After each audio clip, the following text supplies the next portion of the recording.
It's BBC Radio Devon, morning. Laura and Gordon with you. Yeah, the time 20 minutes to 8 now. The inquiry into the contaminated blood scandal, described as the worst ever NHS treatment disaster, will begin hearing from those affected this week.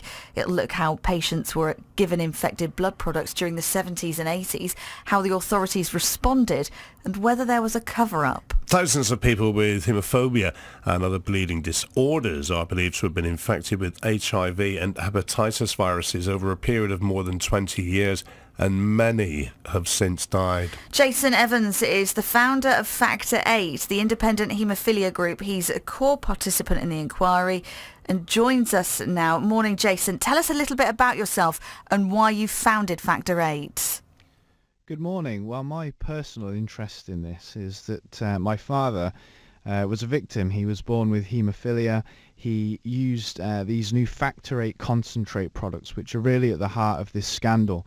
They came onto the market in the 70s and 80s, and the problem with these products was that unlike a regular blood transfusion that comes from single units, single voluntary donors through the NHS, these Factor 8 concentrate products were made by mixing or pooling the plasma of tens of thousands of people, turning a relatively small risk into a certainty in the case of hepatitis and a very great risk for HIV. And so in the late 70s and 80s, the Department of Health took up central contracts with the then subsidiary companies of Bayer, Baxter and Revlon Healthcare, who manufactured these infective products. And unfortunately, there are now 1,500 confirmed deaths in this country from those products, and one of those people was my father. He died in 1993, and he was infected with both hepatitis C and HIV, and I was 4 years old at the time.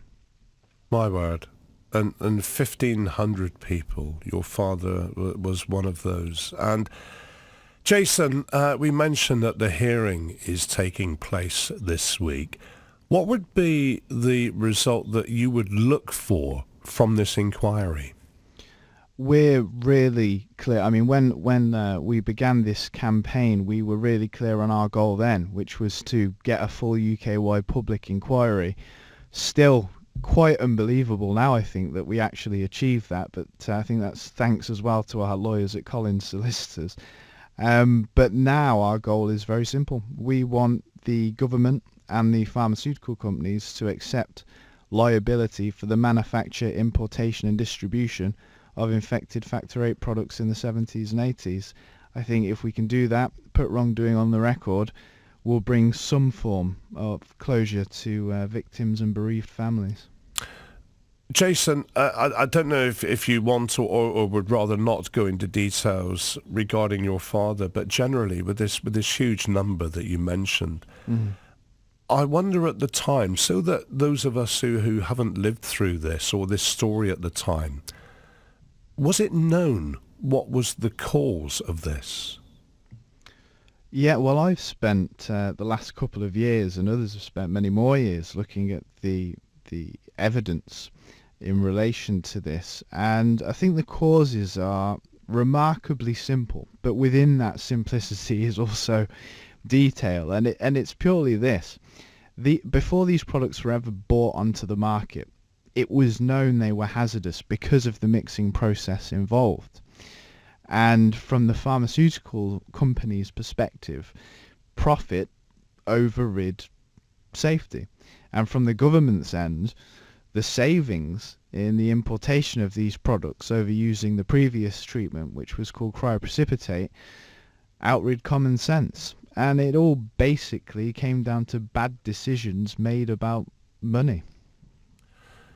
Jason, a remarkable story for all the wrong reasons, but we thank you for having the time and courage to share it with us this morning. Thank you, Jason. Thank you. Thanks a lot. You're welcome. Jason Evans, the founder of Factor 8, the independent haemophilia group. Well, an NHS blood and transplant spokesperson said, "We've been asked to be a core participant in the inquiry to ensure that we are completely transparent.